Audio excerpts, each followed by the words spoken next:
Hola, muy buenas tardes a todos y a todas.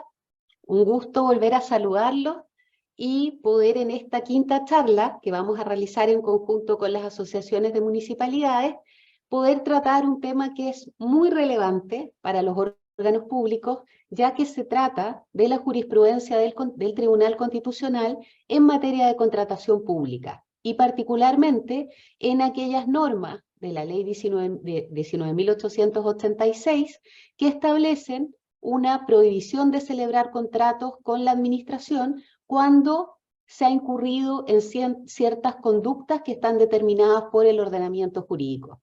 Nos acompaña hoy la ministra María Silva, que es ministra del Tribunal Constitucional, es abogada y licenciada en Derecho de la Pontificia Universidad Católica de Chile, es magíster del LLM, Convención en Derecho Constitucional, por la Universidad Católica, es miembro fundadora de la Asociación Chilena de Derecho Constitucional, es miembro fundadora del capítulo chileno del Ombudsman y del Centro de Estudios Constitucionales de Chile. La ministra es además profesora de la Pontificia Universidad Católica de Chile. Impartió además clases como profesora de Derecho Constitucional, tanto en la Universidad Alberto Hurtado como en la Universidad Andrés Bello. Los dejamos entonces con la ministra María Pía Silva. Muchas gracias, Natalia, por tu presentación y es un honor para mí, un gusto estar con todos ustedes en esta charla, tratando de dar luces de un tema muy interesante que ha tenido mucha jurisprudencia en nuestro tribunal, muchos fallos han recaído sobre esta materia. Me siento además muy honrada de estar con funcionarios municipales, porque incluso tengo un hijo que trabaja en la Asociación de Municipalidades de Chile, o Chilena de Municipalidades, no sé si es la misma asociación, pero conozco más o menos de cerca por esa vinculación la importante labor que realiza la asociación y cómo siempre constantemente están capacitándose tanto los funcionarios municipales como los alcaldes en distintas materias que puedan ser de su interés. Y el rol que por supuesto que cumplen las municipalidades es tan determinante para la satisfacción de las necesidades de los vecinos, ¿no? Bueno, en el tema que nos convoca hoy día y que Natalia gentilmente me invitó a participar, debe ser porque me ha tocado redactar muchas de las sentencias recaídas en requerimientos de inaplicabilidad por inconstitucionalidad relacionadas con las normas que justamente se ha pedido que se declaren inconstitucionales en algunas gestiones judiciales que llevan principalmente los jueces laborales. Esta jurisprudencia, como decía Natalia, gira en torno a la prohibición de contratar con el Estado por prácticas antisindicales y también por vulneración de derechos fundamentales del trabajador, de acuerdo a lo que señala tanto el Código del Trabajo como especialmente la Ley de Compras Públicas o la Ley 19.886. ¿Cuáles son las reglas que se han declarado inconstitucionales o al menos se ha pedido su inconstitucionalidad para que no sean aplicadas en algunas gestiones judiciales pendientes?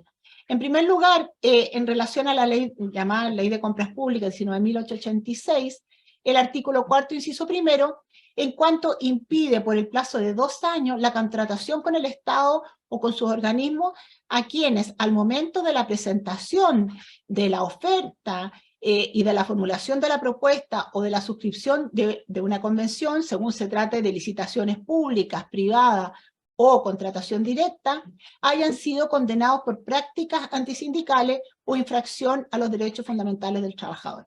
O sea, aquí se trata de una prohibición de que ciertas personas que están en un registro de proveedores, en el fondo se sacan del registro o no pueden participar del registro, no pueden integrarlo, en la medida en que hayan caído en alguna de estas vulneraciones a los derechos del trabajador. Esto obliga al juez sindical que dicta la sentencia condenatoria a enviar una copia de la sentencia a la Dirección del Trabajo para que la registren. La Dirección del Trabajo, a su vez, debe dar noticia de tal circunstancia a la Dirección de Compras Públicas para que sea este ente administrativo el que excluya al condenado de su nómina de proveedores. Entonces, por lo tanto, aquí son distintas etapas, ¿no? Sentencia condenatoria, aviso a la Dirección del Trabajo, la Dirección del Trabajo a su vez notifica a la Dirección de Compras Públicas y con eso entonces se toma noticia de que estas personas no van a poder seguir participando en licitaciones públicas o en contratación directa para realizar un contrato con el Estado. ¿Cómo llegan estos asuntos al Tribunal Constitucional cuando se pide la declaración de su inconstitucionalidad de estas reglas? A través de requerimientos de inaplicabilidad, acciones que se presentan ante el tribunal, interpuestas por jueces directamente, a pesar que en estos casos nunca ha sido un juez el que ha llegado, pero sí generalmente lo hacen las partes, cualquiera de las partes del pleito, en que solicita entonces que se declaren inaplicables estas reglas para que el juez no las aplique al decidir el asunto controvertido. Esa es la finalidad que tiene la inaplicabilidad. Y esto es en virtud de que hay una regla en la Constitución, que es el artículo 93, número 6, que entrega al Tribunal Constitucional la facultad de declarar inaplicable para ciertos casos particulares, para estas gestiones judiciales que se siguen ante tribunales, declarar inaplicable esta regla por ser estas inconstitucionales su aplicación en el caso concreto. Ahora, ¿cómo se ha movido la jurisprudencia del tribunal sobre esta materia? Hay que recordar que los primeros 3 acciones o requerimientos interpuestos por empleadores, ¿no? Que de alguna manera pueden haberse visto, o por empresas que se pueden haber visto afectadas por esta prohibición o piensan que van a ser afectadas por esta prohibición, estos 3 primeros requerimientos fueron de los años 2011 y 2012 y fueron rechazados por el Tribunal Constitucional. Pero a partir de la sentencia 3570 de noviembre de 2018, y en otras 76 ocasiones, o sea, en una jurisprudencia muy constante, durante un periodo de entre 4 o 5 años, hasta el año recién pasado, hasta comienzos del año 2022, se fueron acogiendo estos requerimientos en fallos con votación dividida. Generalmente eran 4 o 6, eran 10 miembros los integrantes del Tribunal Constitucional en ese entonces, titulares, que constantemente entonces se imponía una mayoría por acoger estos requerimientos. Esa jurisprudencia, como ya les adelantaba, cambió a partir de la dictación de la primera sentencia que estuvo por rechazar en este segundo periodo de rechazo, digamos, de sentencias desestimatorias de inaplicabilidad, con la ROL 12.382 de agosto de 2022, y ya a partir de eso ha sido una constante de ya más de 35 sentencias que la siguen. Han habido un par que han acogido, pero en general se ha mantenido esta tendencia por rechazar la inaplicabilidad. Este cambio de jurisprudencia, que ha sido fundamentado en las primeras sentencias que nuevamente recogieron la doctrina de las previas, de aquellas del año 2011 y 2012, ese cambio fue fundamentado en las primeras sentencias en un capítulo especial, con algunos considerando, en donde se explicó por qué el rechazo nuevamente de estos requerimientos por razones de transparencia y de motivación de la sentencia. Y este cambio ha conducido en general o a un empate de votos. En el caso de que hay empates de votos, como no se logra una mayoría para declarar inaplicable el precepto legal, se entiende entonces que se rechaza el requerimiento al no lograrse esa mayoría. O en muchos casos también se ha obtenido una mayoría de votos también por rechazar. O sea, ya por empate o por una mayoría de votos se ha comenzado, se empezó a rechazar esta sentencia a partir de agosto del 2022. Y estos cambios han tenido que ver también con la presencia de ministros titulares o de ministros titulares y suplentes, o de si se trata de requerimientos deducidos por entes públicos o no. Ahí hay jurisprudencia variada. Algunos ministros toman en cuenta la circunstancia de si quien requiere ha sido un ente público que se ve imposibilitado de contratar con el Estado o no, porque ahí hay argumentos un poco distintos, como vamos a ver más adelante. Pero la constante en general ha sido de rechazo cuando llegan aquí empresas privadas reclamando en contra de estos preceptos, y también la presencia a veces de ministros suplentes también ha hecho cambiar un poco esas mayorías, pero la constante ha sido en general el rechazo. Entonces tenemos como ejemplo de sentencias de rechazo, una de este año, por ejemplo, que si ustedes quieren anotar, la pueden revisar, la 13.591, que es del año 2022, el requerimiento del año 2022, y se falló a comienzos de este año. Los hechos ahí están establecidos en este PowerPoint. Una empresa constructora fue denunciada por tutela laboral, por vulneración de los derechos fundamentales con ocasión del despido, por uno de sus extrabajadores, quien denunció la vulneración de su derecho a la vida e integridad física y psíquica y el derecho a la honra con ocasión del despido. Lo anterior de origen a un juicio laboral ante el juzgado de letras del trabajo respectivo. Y aquí es uno de los casos que no es tan común, pero a veces también nos encontramos en esta situación, en que encontrándose recién pendiente la realización de la audiencia de juicio, o sea, antes de que haya una primera condena, ¿no? Una primera sentencia condenatoria, se recurre al Tribunal Constitucional sin saber todavía a ciencia cierta si va a ser esa sentencia, lo va a favorecer o no al trabajador. Pero bueno, en este caso, antes de la realización de la audiencia de juicio, la empresa constructora deduce requerimiento de inaplicabilidad por inconstitucionalidad, de la inconstitucionalidad en comento. Ahora, ¿cuáles son en general las infracciones constitucionales que se alegan? Porque para poder declarar inaplicable una norma, para que el juez no tenga que prescindir de ella, no la aplique para resolver el caso, eso es lo que busca la inaplicabilidad, uno tiene que fundarlo en que se han producido algunas infracciones, algunas vulneraciones a reglas constitucionales.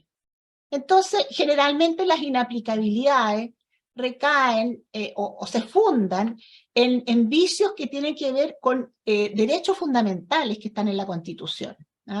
Porque como hay partes que están conflictuando, lo que generalmente está en juego son derechos, derechos que se pueden declarar a favor de una u otra parte. Entonces, aquí justamente se trata de la infracción de derechos fundamentales, menos la situación que vamos a ver cuando hay entes públicos que se agrega un principio, que es el principio de servicialidad del Estado. Pero bueno, todos los requerimientos tienen en común, al menos que se dice lo siguiente, que esta prohibición establecida en la Ley de Compras Públicas es una sanción absoluta, que se aplica por el mero efecto de la ley, y que además es indiscriminada. O sea, no importa si ella es consecuencia de que se han sucedido una serie de hechos constantes en el tiempo, graves, basta con que haya una sola condena por vulneración de derechos fundamentales del trabajador o por prácticas antisindicales para que se aplique esta prohibición. Y por lo tanto, no discrimina tampoco en relación a los hechos que fundamentan, digamos, la condena por parte del juez laboral. Y por lo tanto, en ese sentido, también resulta desproporcionada. Muchas veces, generalmente, lo que se alega en estos requerimientos es que es desproporcionada porque muchas veces acuden al tribunal empresas que tienen muy pocas sanciones al respecto y sin que tenga una proporcionalidad, según lo que alegan ellos, entre la sanción que es tan gravosa para ellos, que les impide durante 2 años contratar con el Estado, y la condena por el juez laboral. Entonces, todo ello vulneraría el derecho a la igualdad ante la ley. Se produciría una discriminación arbitraria entre empresas que pueden estar en situaciones distintas frente a la forma en que ellos respetan o no el derecho de los trabajadores frente al cumplimiento de la ley laboral ante otras. También se afectaría el principio del non bis in idem, porque en el fondo se sancionaría 2 veces a la empresa, ya tanto por una sentencia laboral, que lo condena, ¿no es cierto?, a pagar, qué sé yo, indemnizaciones, sino que además por esta sanción que acarrearía, digamos, la ley de compras públicas en la medida en que le impide contratar con el Estado por un determinado lapso de tiempo. También se dice que vulnera el racional y justo procedimiento que está contenido en el artículo 19, número 3.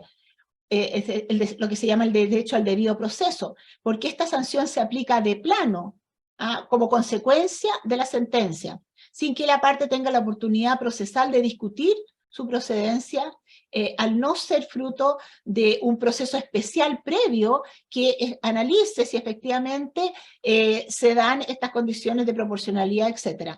Entonces, no hay oportunidad de defenderse, sino que es una medida que es consustancial a la misma sentencia. Por otro lado, también se dice que infringe el derecho de propiedad debido a que las contrataciones como proveedor de organismos públicos representan para la empresa una fuente muy importante de ingreso que se ve seriamente mermada con esta prohibición. Y por último, en el caso de que se trata de entes públicos que presentan requerimientos, ellos plantean además que esta inhabilidad impide el cabal cumplimiento del mandato que ellos tienen de servir, el mandato que ellos cumplen en el fondo como órganos del Estado, porque el Estado está al servicio de la persona humana y no pueden satisfacer esos fines públicos si ellos a su vez no pueden contratar, digamos, con la administración del Estado. Ahora, para poder entender un poco de qué estamos hablando, aquí yo creo que es importante tener presente que nos encontramos con, digamos, dos órdenes de normas de derecho. Por una parte, lo que se llama el orden público económico, porque esta inhabilidad de alguna manera incide en la forma en que participan los privados junto con el Estado en la contratación pública, y específicamente entonces entre las relaciones patrimoniales que tiene el Estado con los particulares. Y por otro lado estamos también ante el orden o el derecho administrativo, ¿no? Porque nos encontramos con contratos que tienen características muy particulares. Y que son los que de alguna manera los particulares no van a poder celebrar durante un lapso de tiempo. Estos contratos administrativos, entonces, que son acuerdos de voluntades entre un organismo de la administración del Estado, que está actuando dentro de su giro y en ejercicio de sus competencias, se celebran con un particular o con otro organismo público que actúa como particular. Y no dentro de su competencia específica. Y lo que buscan estos contratos es satisfacer necesidades públicas y como consecuencia de cualquier contrato producen derechos y obligaciones. La definición le da Jorge Bermúdez, el actual contralor.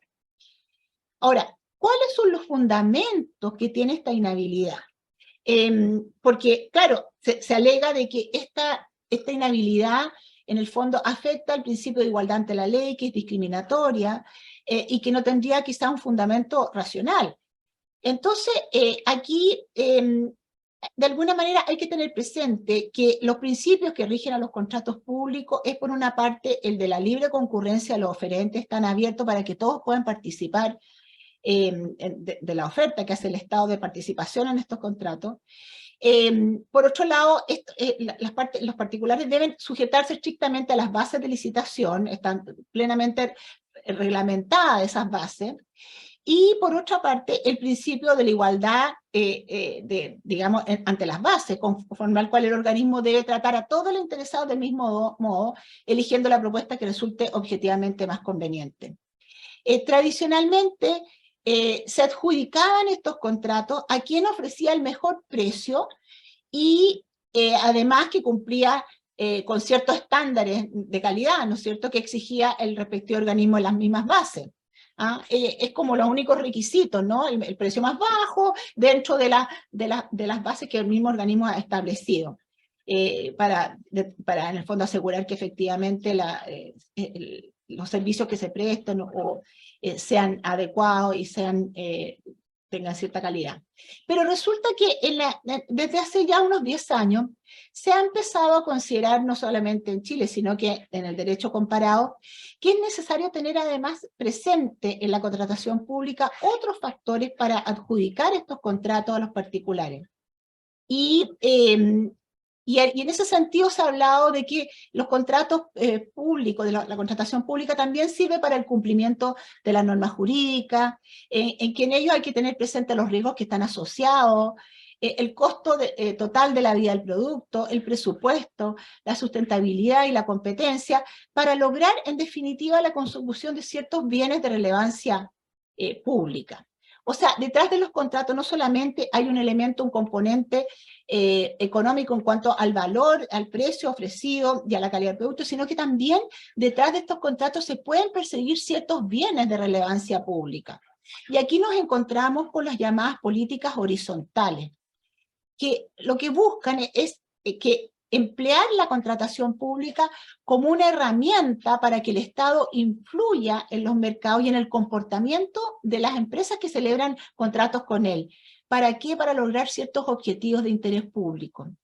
Y así, por ejemplo, se puede, dentro de las políticas horizontales, no está solamente el asegurar el cumplimiento de las leyes laborales, que es lo que persigue esta norma de la Ley de Compras Públicas, cuya inaplicabilidad se ha pedido en reiteradas oportunidades al Tribunal Constitucional, sino que también es posible que a través de la contratación pública se logren otros objetivos de interés público, como es, por ejemplo, el objetivo de lograr un medio ambiente libre de contaminación, o de propender a la igualdad de género, o que los grupos vulnerables tengan acceso al trabajo, o fomentar la migración ordenada, etc. Pueden haber otros objetivos.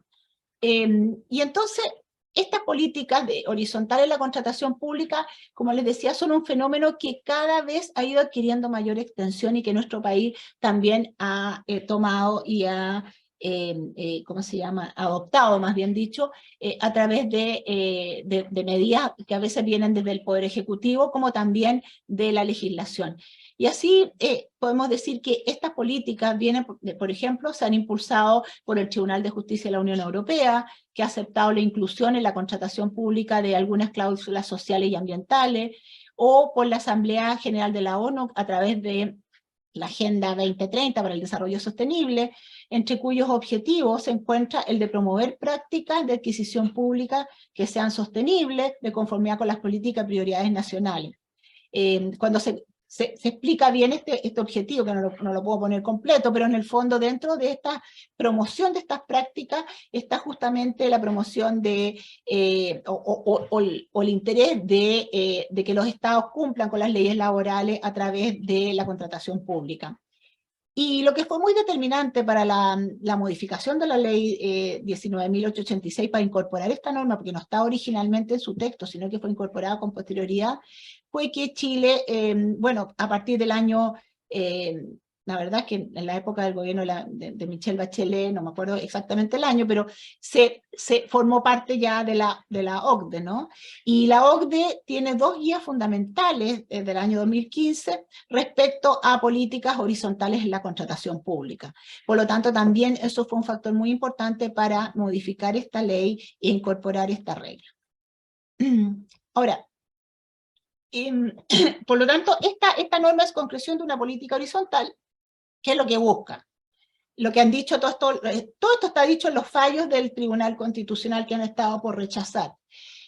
Lo que busca es desincentivar conductas lesivas a los derechos de los trabajadores, asegurar la libre competencia, que se ve entorpecida en la medida que los oferentes que violan leyes laborales en casos tan graves como la violación de derechos fundamentales del trabajador o prácticas antisindicales, consiguen mejorar sus costos, porque justamente de alguna manera están en una situación, por lo tanto, de deslealtad frente a quienes sí cumplen con la legislación laboral, porque les significa, el cumplimiento de la legislación laboral efectivamente les significa un costo mayor que a quienes no cumplen. Entonces, claro, al mejorar sus costos tienen mayores posibilidades de éxito en las licitaciones públicas.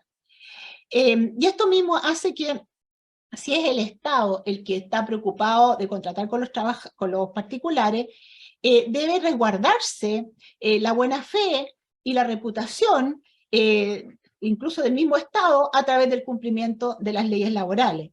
El Estado, de alguna manera, al contratar con personas que no han cumplido con eso, también pone en riesgo su propia reputación y también se pone entredicho el principio de buena fe. Y esto, en definitiva, constituye también un incentivo económico para el cumplimiento de la legislación laboral.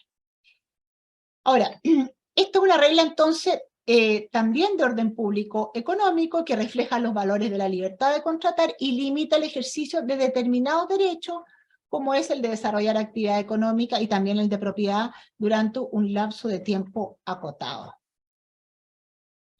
¿Qué es lo que han dicho las sentencias que han desestimado la inaplicabilidad, que han rechazado estos requerimientos? Se han rechazado diciendo que no se infringe ninguna de las garantías que los requerimientos consideran que han sido conculcadas. Ni la igualdad ante la ley, ni la garantía del debido proceso, ni el derecho a propiedad. Y además han dicho, eso en cuanto al fondo de los requerimientos, se ha dicho en la mayoría de ellas que la norma no es decisoria litis, dice litios, pero está mal escrito, el litis, o sea, no es decisoria para resolver el asunto que está siendo conocido por los tribunales laborales, y también se han pronunciado sobre el estado procesal de la gestión pendiente. Ahora, en este último sentido, ¿por qué se han desechado estos requerimientos? Resulta que la decisión o la declaración de inaplicabilidad por parte del tribunal surte efectos en una gestión judicial determinada. Eso es así, y por lo tanto no sirve para producir el resultado esperado, porque nos encontramos con gestiones judiciales de carácter laboral donde se sentencia y se condena al empleador, generalmente una empresa, porque ha vulnerado derechos fundamentales o ha incurrido en prácticas antisindicales. Lo que está en discusión en esa gestión judicial no es si esa empresa va a tener la posibilidad o no de contratar con el Estado. La gestión laboral que da origen a los requerimientos de inaplicabilidad, lo que se discute en la sede laboral es la aplicación de preceptos del Código del Trabajo y de su debida interpretación. Y por lo tanto, no los efectos que produce la sentencia condenatoria laboral y que se manifiestan en la exclusión del registro que lleva la Dirección de Compras Públicas. Esos efectos que podrían ser inconstitucionales y que así se reclaman por los requerimientos, esos efectos de impedir a la empresa poder contratar con el Estado, se van a producir no en la instancia laboral, sino que en una instancia futura e indeterminada, una vez que el fallo condenatorio laboral quede totalmente firme y ejecutoriado. Y por lo tanto, recién ahí se va a incorporar al requerente en el registro de proveedores que no pueden contratar con el Estado. Por lo tanto, el efecto vulneratorio que alegan los requerentes se va a producir recién cuando a él no se le impida contratar con el Estado y por lo tanto no pueda participar de esta contratación, de estas licitaciones, más bien. Entonces, el daño se va a producir y el requerente solo podría reclamar contra tal acto administrativo, porque un acto administrativo es la Dirección de Compras Públicas, la que lo elimina del registro de proveedores. Este reclamo lo podría efectuar solamente por la vía de la reposición ante la misma Dirección de Compras Públicas o jerárquica, y ya estando a firme el acto administrativo, si no le es favorable, también podría interponer las acciones judiciales que correspondan, que podría ser el recurso de protección, por ejemplo, o algún recurso que esté establecido en la misma ley de compras públicas. Ahí recién se va a producir el efecto nocivo, ¿no? Pero no en la gestión judicial pendiente que se lleva ante el juez laboral y en virtud de la cual se analizará si efectivamente la empresa sea o no condenada. Porque además incluso puede ser que no, por el estado de la gestión, sea absolutamente hipotético que llegue a ser condenada cuando, por ejemplo, se presenta un requerimiento cuando recién el asunto está para audiencia de juicio y todavía no hay sentencia alguna de primera instancia y menos de segunda instancia. Entonces, por esas razones más bien formales se han rechazado los requerimientos, pero además por razones de fondo, ¿no? En primer lugar les decía que no se infringe la igualdad ante la ley porque la aplicación de este artículo es una medida accesoria destinada a perseguir un fin legítimo que estableció el legislador, como es entonces inhibir, ¿no es cierto?, o sea, más bien impulsar el cumplimiento de las leyes laborales, que el Estado pueda, compitan en estas licitaciones públicas en igualdad de condiciones todos los oferentes, no con ventaja con respecto a los que... respecto a los que no han cumplido con la ley laboral, y todo lo que ya les expliqué anteriormente. Entonces, por otro lado, no hay una infracción a la igualdad ante la ley en la medida que la diferencia que establece la norma es entre una misma categoría de personas, todos aquellos que quieran contratar con el Estado, todos aquellos que estén condenados están en la misma situación de no poder contratar con el Estado. Aquí no hay diferencia de trato entre condenas, digamos. En la medida en que estén condenados todos, entonces no se infringe la igualdad ante la ley. Tampoco resultaría desproporcionada porque el origen de la inhabilidad no es cualquier incumplimiento laboral, sino que se trata de conductas especialmente graves, ¿no? Como es la vulneración de los derechos fundamentales del trabajador y las prácticas antisindicales. O sea, el legislador en ese sentido fue bastante acucioso y fue aquellos comportamientos que son los más graves, que tienen que ver con elementos que impiden sencillamente la formación de la debida actuación de los sindicatos, como el estar vulnerando sus derechos fundamentales. Tampoco pareciera injusta, toda vez que constituye una exigencia de cumplimiento de la ley, que establece una inhabilidad temporal, porque no es desproporcionada tampoco en la medida que solamente dura 2 años. Esos son los argumentos para rechazar. En cuanto a la garantía del debido proceso, les decía yo que se reclamaba porque no había la oportunidad en un proceso judicial de discutir, digamos, la cuantía de la inhabilidad, las características que tienen, y de poder demostrar de que, por ejemplo, esa empresa solamente una vez había sido condenada y no tuvo la oportunidad de defenderse ante el tribunal laboral respecto a la inhabilidad. Pero la verdad es que la inhabilidad es un elemento accesorio, es un mero efecto o consecuencia de una sentencia judicial ejecutoriada, que es resultado a su vez de un proceso en que la empresa tuvo la oportunidad de defenderse y de demostrar de que no había lesionado los derechos fundamentales o que no afectó las prácticas sindicales. Entonces, hubo un proceso en que estuvieron todas las garantías del debido proceso, digamos, en que la empresa pudo defenderse adecuadamente. Es una mera medida accesoria que resulta de la sentencia condenatoria. También hay otros tipos bueno, cuando hablamos, por ejemplo, de los delitos, claro, hay delitos accesorios, o hay más bien penas accesorias que se aplican a determinados delitos, como puede ser, por ejemplo, inhabilidad para ejercer una profesión. También es una medida accesoria. Aquí estamos en el mismo plano. No es una sanción en sí misma, sino que más bien una inhabilidad.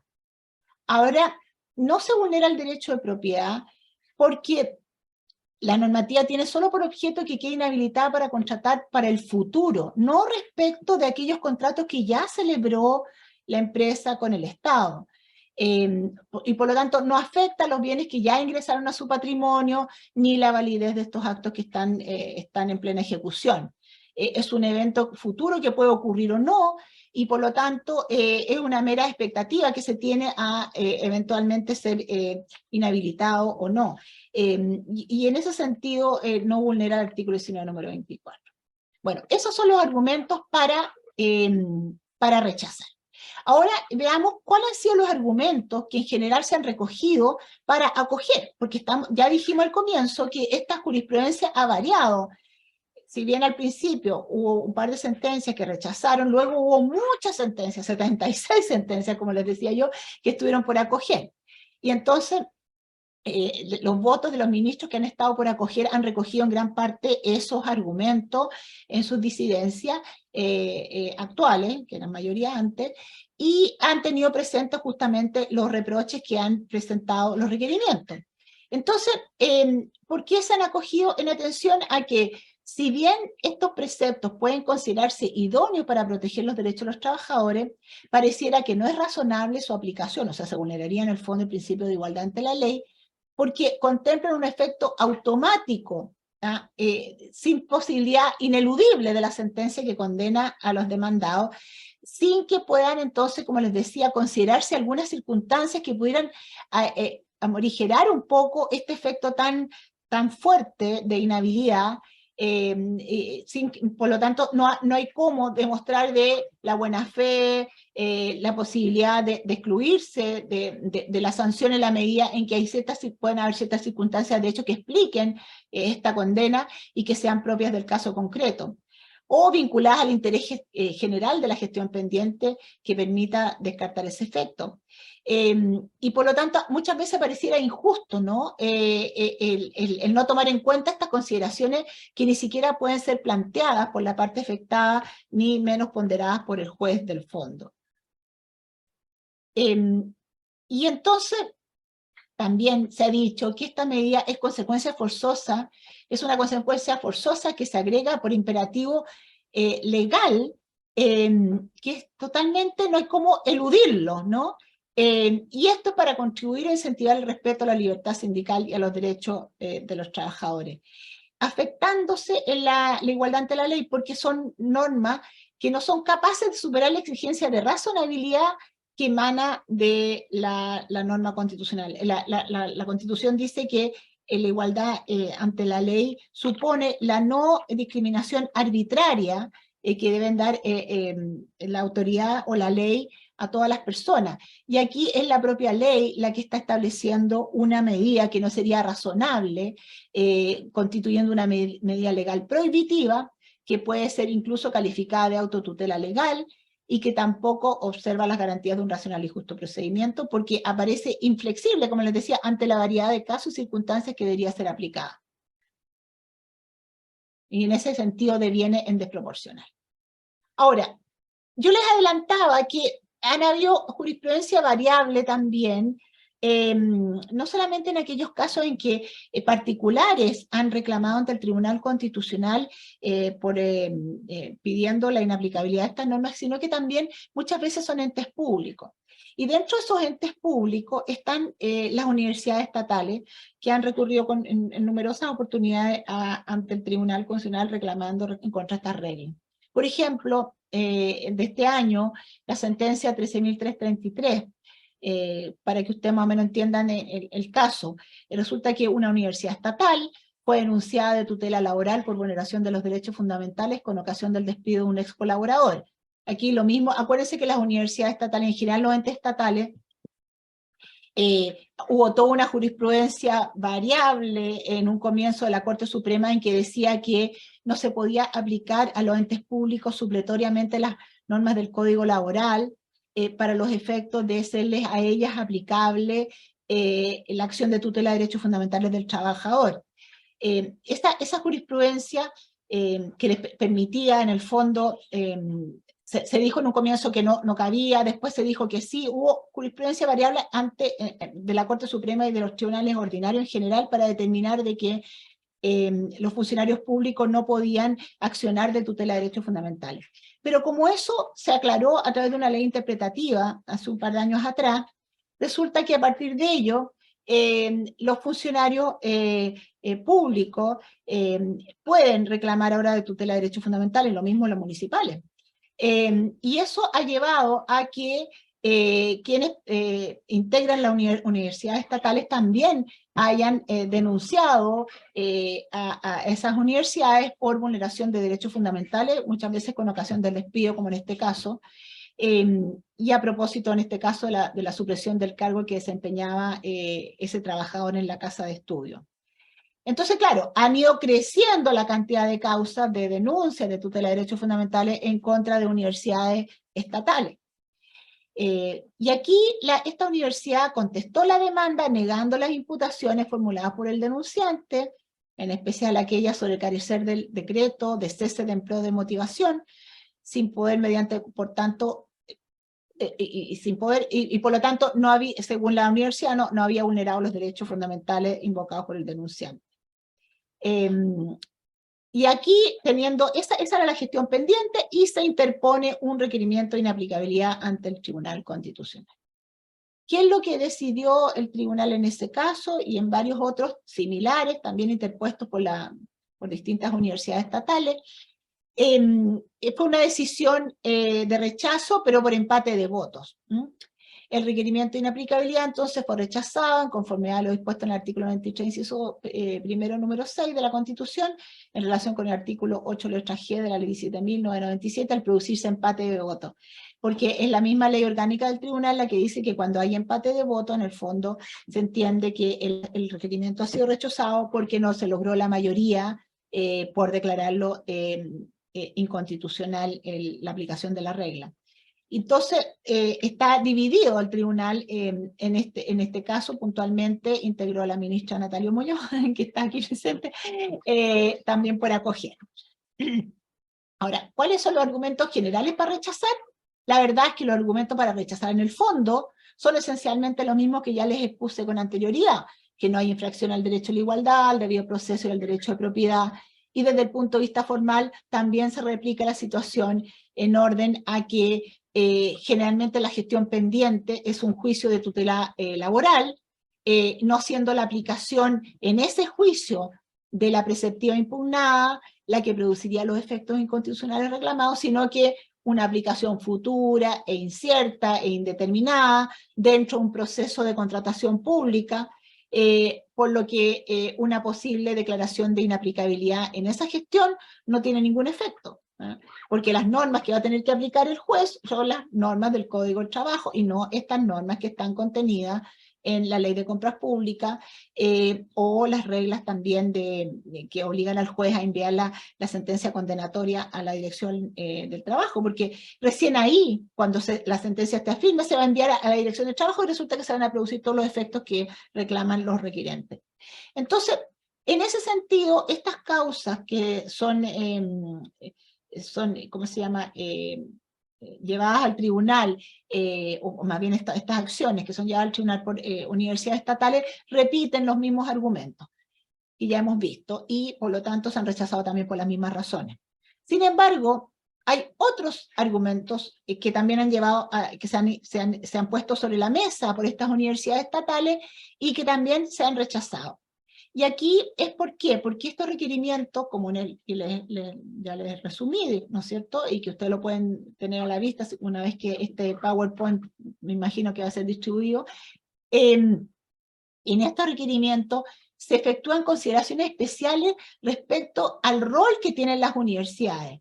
Se dice que ellas, al no poder contratar con el Estado, se van a ver afectado el principio de servicialidad del Estado, contemplado en el artículo 1 de la Carta Fundamental, y porque con esto se les impediría cumplir con la finalidad de bien público que ellas persiguen al tener este obstáculo de no poder celebrar un contrato con el Estado para el cumplimiento de sus objetivos propios de desarrollo. Ahora, ¿qué es lo que se ha dicho para rechazar este argumento? La verdad es que cuando surge la idea de incorporar esta regla a la ley de compras públicas, siempre se discutió en el Parlamento que estas reglas estaban dirigidas a las empresas privadas, ¿no? No se habló de la posibilidad de que las empresas públicas tuvieran un obstáculo para contratar con el Estado y que como la que se estaba creando, sino que iba dirigido a la contratación pública que realizan entonces los particulares, por la misma definición de contratación pública así lo dice, entonces en general con privados y con particulares, perdón, con privados y con el Estado.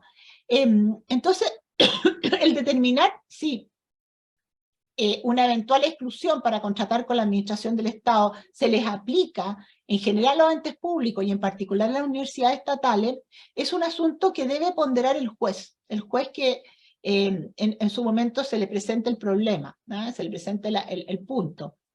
Y esto es tan así que ocurrió que a la Universidad de Chile hace unos años atrás, el año 2016, se le afecta esta inhabilidad y presentó un recurso de protección porque se le excluyó de la nómina de proveedores y teniendo presente el espíritu del legislador que está plasmado en la historia de la ley, que siempre concibió que esta prohibición se iba a aplicar a los particulares, teniendo presente lo que decía el texto legal y la Corte de Apelaciones de Santiago, por ejemplo, ahí les presento un caso, interpretó de que este era un asunto que podía ella resolver y que teniendo presente la naturaleza de del ente que acudía ante ella, no era lógico aplicarle esta regla. Por lo tanto, consideró de que podía perfectamente excluírsele de aplicación esta regla y que, cosa que tiene su más y su menos, ¿no es cierto? De alguna manera son los mismos tribunales los que dejarían de aplicar la regla y por lo tanto consideró de que no estaba concebida para ella. Bueno, eso ocurrió el año 2017, no fue una constante en los tribunales, sino que a propósito de la situación de esta universidad, hubo también después una modificación de la ley 37, de la ley de universidades estatales, 21.094, se creó esta ley, la 21.094 de universidades estatales, en cuyo artículo 37 dice específicamente que estas universidades no se rigen por la ley de compras públicas cuando requieren de un bien o un servicio proveniente de un órgano público, o cuando actúan como proveedoras de un servicio a un ente de esa naturaleza, lo que impediría entonces que se les aplique el precepto legal impugnado que integra ese mismo cuerpo legal, porque es una norma genérica. Tanto que actúan entonces como proveedoras del servicio, porque aquí nos encontramos con que los entes públicos actúan, tienen un doble rol, ¿no? Por un lado, entregan servicios públicos o proveen, o requieren de un servicio o un bien proveniente de un órgano público. Entonces, esta norma pareciera que lleva a entender de que no se les aplicaría a ellas la ley de compras públicas cuando actúan en uno u otro rol. Y así lo entendió la Contraloría también al decir que este artículo 37 se aplica tanto en los casos en que las universidades estatales celebren convenios con organismos públicos que forman parte de la administración del Estado, actuando en calidad de requirentes de un bien, o cuando sean prestadoras del mismo. Entonces, ese argumento termina siendo también, la verdad, que un argumento de legalidad, ¿no? Respecto a una norma que está en el artículo 37. Claro, el Tribunal Constitucional no ejerce un control de legalidad de las normas, sino que de constitucionalidad, pero sí hay una señal como para decir, mire, este problema lo podrían resolver los tribunales ordinarios si es que se le llega a aplicar la ley de compras públicas a una universidad estatal, en virtud de lo que dice la legislación actualmente. Aquí hay un voto especial del ministro Cristian Letelier, que estaba por rechazar también, en que explica que atendía a la naturaleza pública de la universidad, la estimación de requerimientos supondría en este caso tomar partido en un asunto de mera legalidad que subyace el requerimiento, lo que ya acabamos de decir. Toda vez que declarar inaplicable la norma jurídica reprochada supone asumir que aquella sí es aplicable a los entes públicos, asunto que no resulta pacífico, teniendo en consideración que esa disposición no menciona expresamente a las universidades estatales, de lo cual resulta dudoso que se pueda extender analógicamente la misma a quienes no han sido previstos expresamente en ella.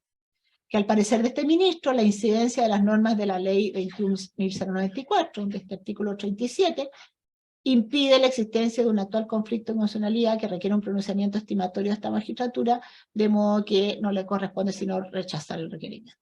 O sea, considera que todo este tema del problema del principio de servicialidad queda en el fondo desestimado en la medida en que la salida es interpretar correctamente la ley para entender de que la ley no se le aplicaría a las universidades estatales.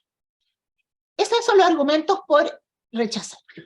Ahora, veamos cuáles son los argumentos para acoger en el caso de esta universidad y en general a los entes públicos, pero principalmente estamos específicamente hablando del tema de las universidades estatales.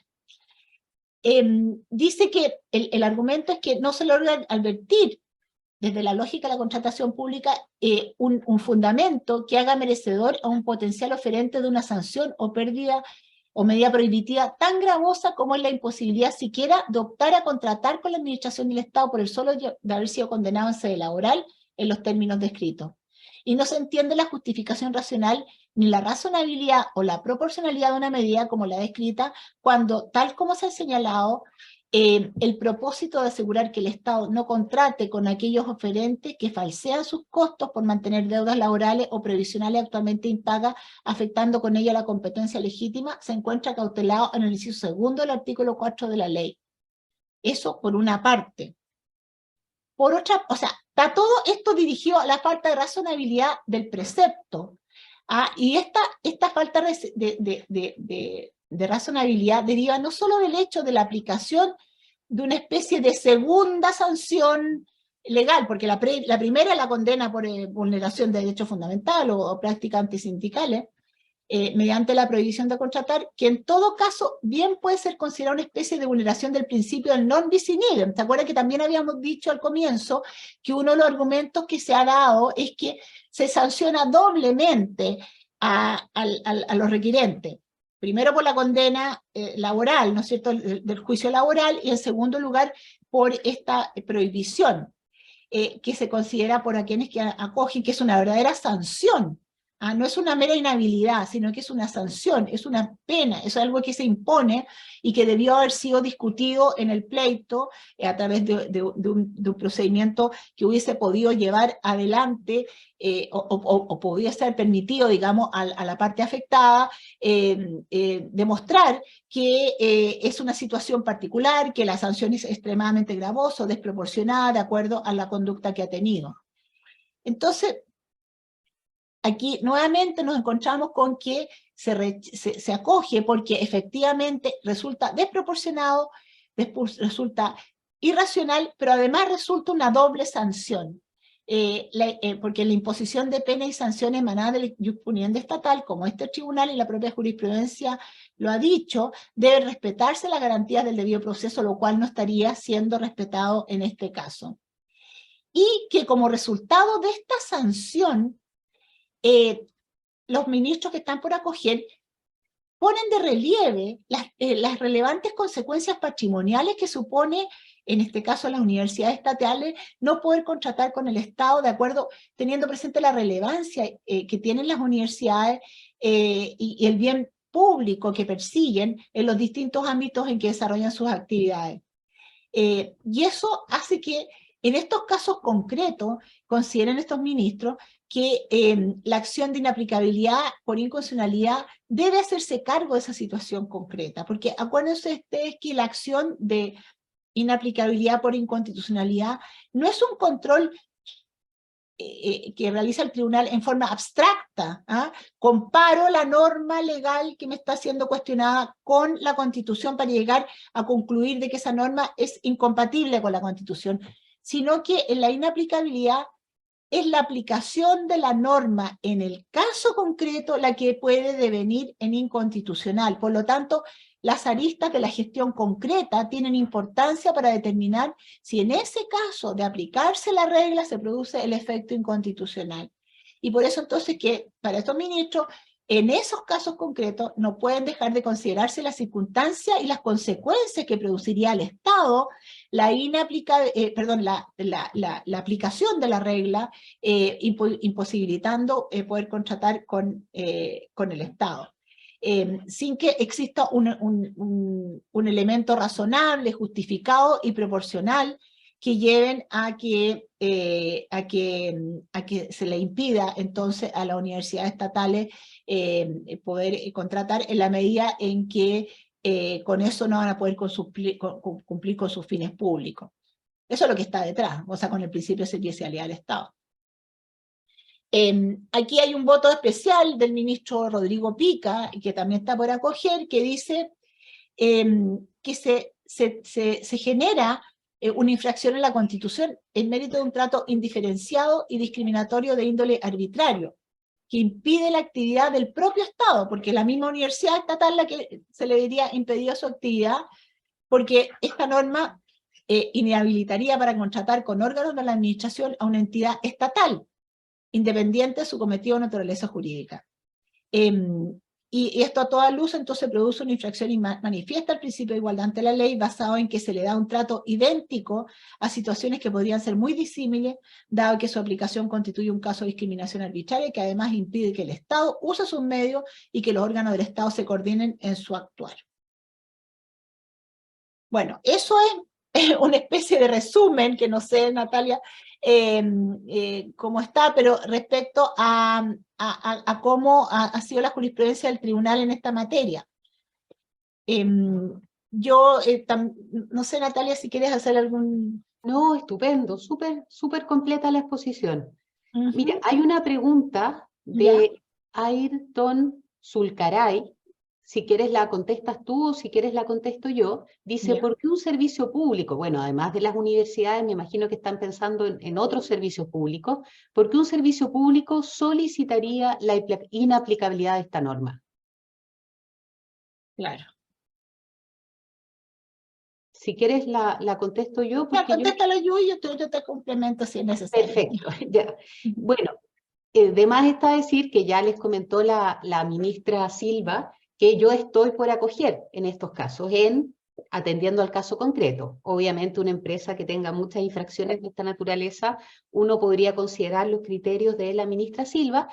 Yo no quise exponer sobre este tema y ahora cuando cierre con mi presentación tampoco me voy a referir al tema porque yo entiendo que la jurisprudencia del tribunal es la mayoritaria y no conviene, digamos, confundir a las personas con, digamos, argumentos, decir que es jurisprudencia lo que ya no lo es, y por eso es importante lo que les clarificó la ministra Silva de cuál era el contenido de los votos de minoría. Principalmente, y eso por esa razón yo voto por acoger en muchos de estos casos, porque yo considero más bien como interés prioritario, como bien jurídico relevante para mí, la competencia en el mercado público. ¿Por qué? Porque justamente se relaciona con la pregunta que se hace. ¿Por qué podría llegar un órgano público a recurrir la inaplicabilidad de esta norma? Y la respuesta sería porque en algunos casos, especialmente en algunas regiones extremas del país, o por ejemplo en algunos de los territorios especiales como Isla de Pascua, podría darse la hipótesis que no se ha dado, estuvo a punto de darse una vez, pero no se dio, podría darse la hipótesis que el mercado público quede muy restringido en cuanto a los posibles oferentes en algunas hipótesis. Les comento, por ejemplo, en el ámbito de las líneas aéreas, por ejemplo, tenemos en Chile pocas líneas aéreas que tienen algunos recorridos, algunas de las ciudades que están contempladas o que son parte de sus municipios. Eso ha ido variando porque han ido entrando más aerolíneas al mercado. Tenemos ahora, qué sé yo, JetSmart y un montón de líneas que se han venido sumando. Pero ciertamente hubo una época en que habían, por ejemplo, pocas líneas aéreas. Y si yo, por ejemplo, sacaba de la competencia por tener, digamos, haber perdido, por ejemplo, alguna tutela laboral, y que eso es altamente probable en empresas grandes, por ejemplo, estoy pensando en aerolíneas, estoy pensando en empresas con presencia nacional, esas empresas podían quedar al margen de la contratación por el periodo que la ley determina, y eso podría implicar que en algún ámbito de la gestión pública, estoy pensando en contrataciones de la CUNAEB, estoy pensando en contrataciones que son muy grandes, algunos prestadores podrían quedar excluidos y eso podría significar disminuir la competencia. Ahora, este argumento que yo estoy diciendo no es tan veraz, tiene algo no es tan aplicable, porque yo pensé usarlo en los votos de minoría, pero averigüé en compras públicas cuántos proveedores hay por los distintos ámbitos de contratación, y en general son bastantes. Por lo tanto, que se dé la hipótesis de que en una licitación hayan 2 o 3 prestadores y 2 estén inhabilitados y se perjudique mucho la contratación pública, la competencia en la contratación pública, parece no ser muy probable, salvo en algunos mercados como el de las aerolíneas y mercados que son poco competitivos, ¿ya? En el fondo, a mí me interesa que haya más competencia pública y podría darse el caso, si ustedes pidieran algún contrato en que hubiesen pocos oferentes, que al excluirse a varios oferentes pudiese generarse un problema con la contratación. Pero eso es poco probable. Esa sería una hipótesis en que un órgano público podría venir al tribunal. Decir, mira, tengo 3 oferentes de los que me ofertan con tales y cuales precios, pero hay 2 posibles oferentes, pero hay 2 que, ahora claro, generalmente hay que subir los certificados de que uno está habilitado. Por lo tanto, una empresa no sería oferente en la medida que no pueda acreditar el cumplimiento, digamos, de ese requisito. Por lo tanto, la hipótesis que yo planteo es más bien de laboratorio. Prácticamente se podría dar en mercados muy pequeños, como en el mercado de la aeronáutica, o sea, de los viajes comerciales, por ejemplo, Isla de Pascua, pero son hipótesis ciertamente bastante restringidas. No sería, es difícil que algún órgano público, aparte de aquellos órganos públicos como las universidades, que también contratan con el Estado, sería raro que un órgano público de la administración central o de la administración descentralizada, como los gobiernos regionales o las municipalidades, viniese acá con un caso como el que yo les estoy planteando. Esa es la única hipótesis que a mí se me ocurre. No sé, la ministra Silva, si se le ocurre alguna diversa, digamos. Bueno, lo que dice Natalia, la verdad es que ocurrió y ha llegado al tribunal. Una vez llegó la TAM, con esos mismos argumentos que da la ministra Muñoz, y también una vez me acuerdo del Banco Estado. En el caso Banco Estado, ¿qué pasó? Porque aquí lo que hay que tener claro es que estas políticas horizontales lo que buscan es inhibir el incumplimiento de la ley laboral. Y especialmente que ahora, si es el propio Estado el que tiene que contratar, y las empresas del Estado también, bueno, están en una situación especial, pero también persiguen bienes públicos. Quizás la hipótesis de que hayan empresas estatales que pudiesen verse atropelladas puede ser más común que otro tipo de entes públicos, ¿no?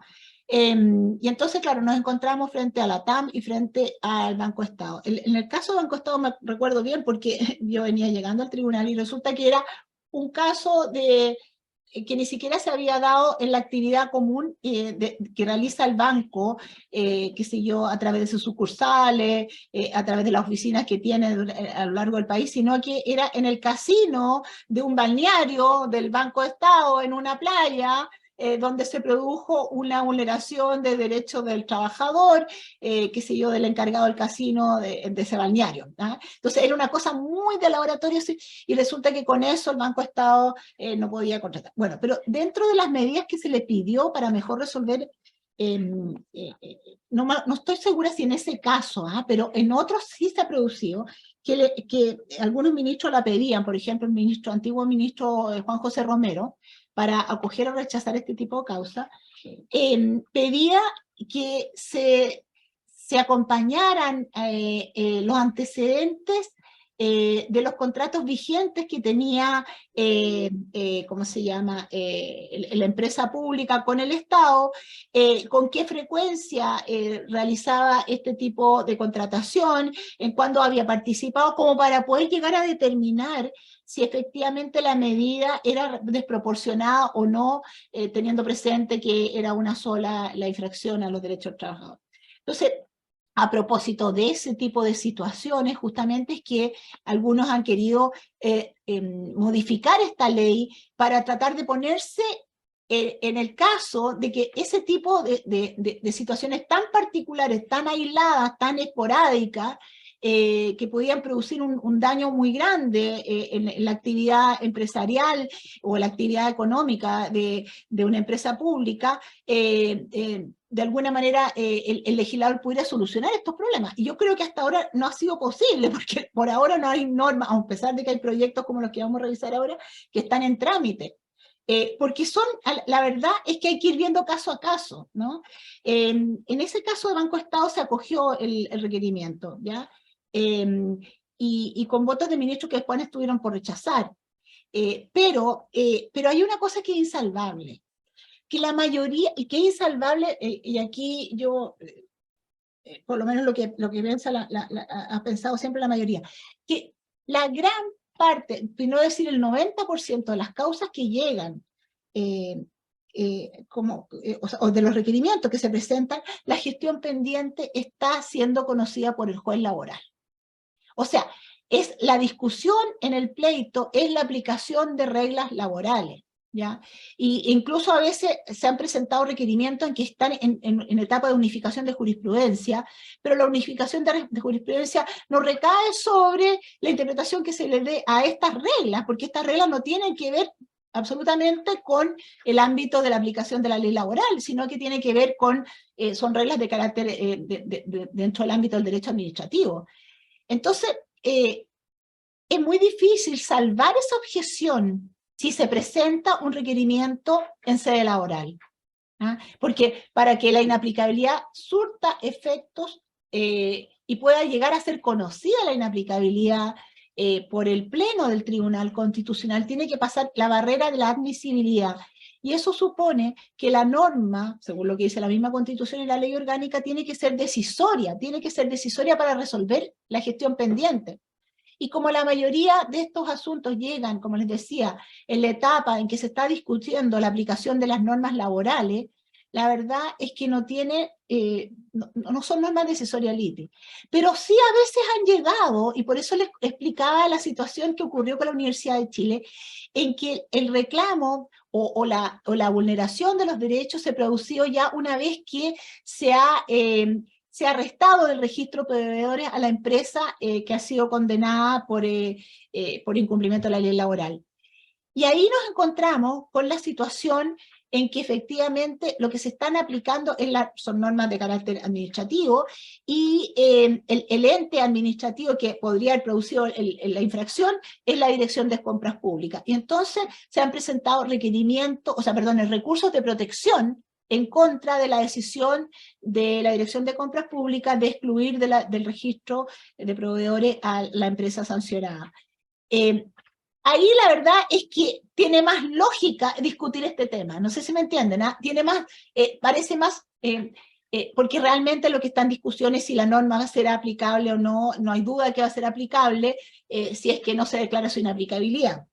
Ahora, en esas situaciones el tribunal ha hecho una distinción también, que no lo pusimos en estos casos, porque, claro, los aspectos formales de reproche al requerimiento, que son aquellos que tienen que ver con que la norma no es decisoriality, no caben en esos casos, sino que hay que ir directamente al fondo, y analizar si efectivamente se vulnera la igualdad ante la ley, el debido proceso, el derecho a propiedad, el derecho a realizar actividad económica, el principio non bis in idem, etcétera, etcétera.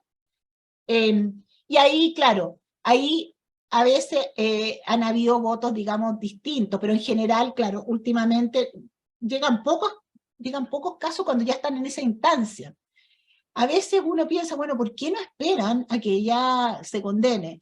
Y una vez que se le aplique la inhabilidad.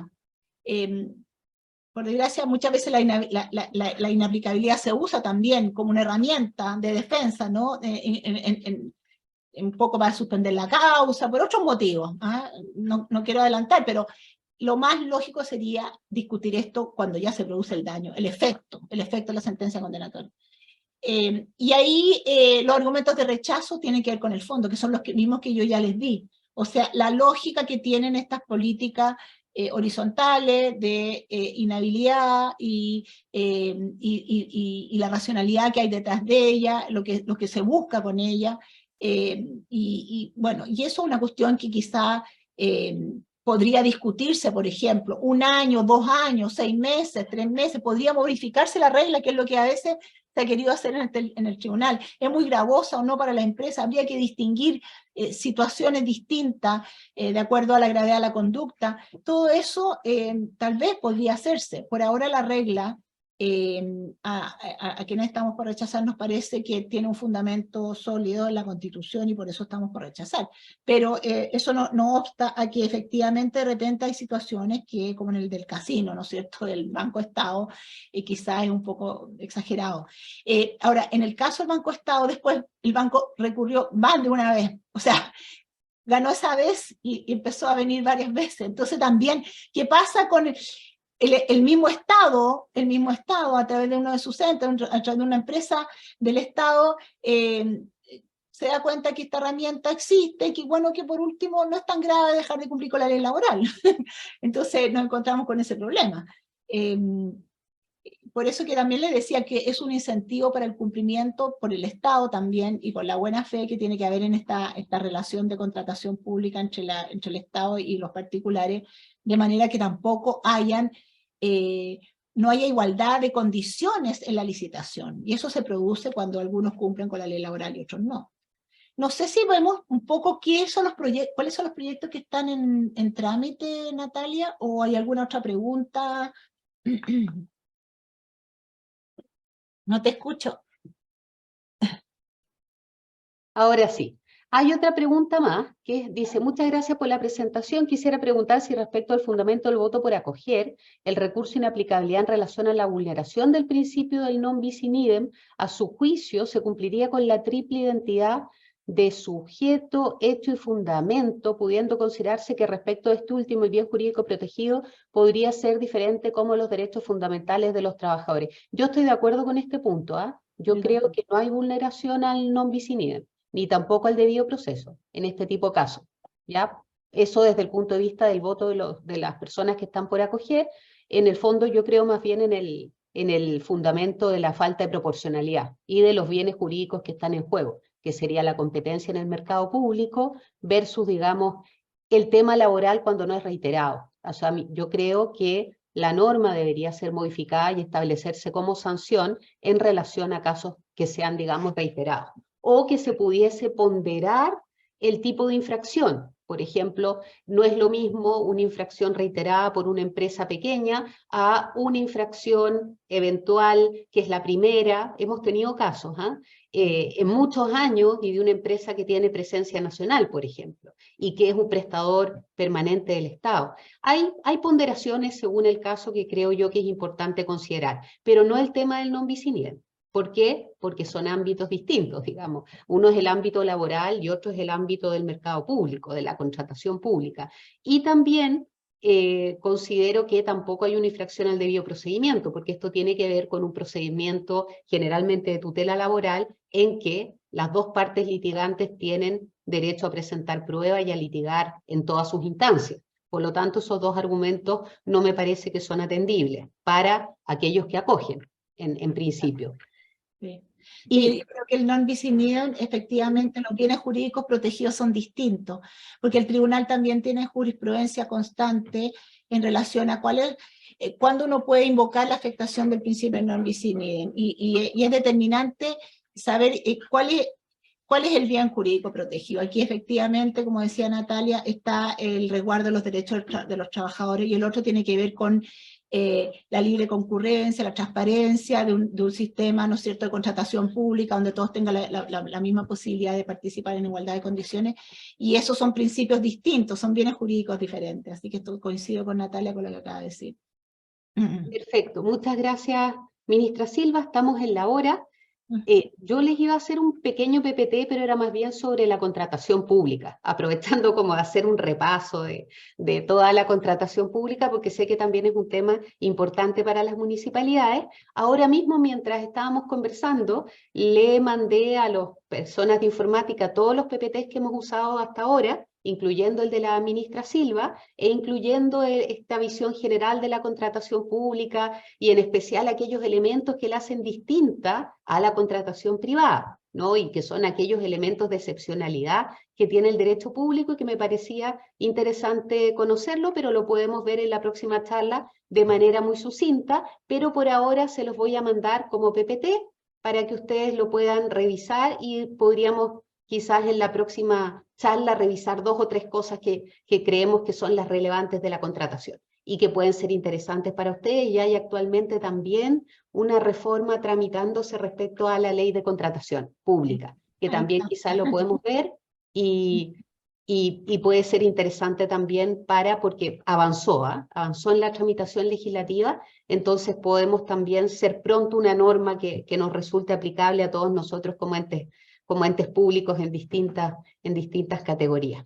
Bueno, muchísimas gracias, ministra Silva. Excelente presentación, muy completa. Muchas gracias a todos los asistentes. Los esperamos el próximo miércoles, que vamos a hablar con el ministro suplente Núñez. Vamos a hablar también sobre un tema que es muy interesante y que ha habido también un cambio de la jurisprudencia muy importante, en que también la ministra Silva ha redactado las sentencias que dan cuenta de este cambio de jurisprudencia, y que se refiere al tema de la transparencia, ¿ya? De la transparencia en la función pública, de la protección de datos personales, y por ende también a ustedes como municipalidades de Chile, este tema es súper relevante, porque generalmente estamos todos como órganos públicos, bueno, el tribunal no, pero los órganos públicos de la administración central y descentralizada permanentemente reciben solicitudes de transparencia, y muchos de esos casos llegan acá. Entonces, vamos a ver casos orientados a las municipalidades, en que las municipalidades han sido requeridas de transparencia, las municipalidades han quedado en un litigio a propósito de las solicitudes de transparencia, y le ha tocado al tribunal pronunciarse. Y al igual que vimos hoy día, nos vamos a referir mayoritariamente a la jurisprudencia que está vigente en este momento. Bueno, muchas gracias a todos y a todas. Nos vemos. Hasta luego. Adiós, un gusto.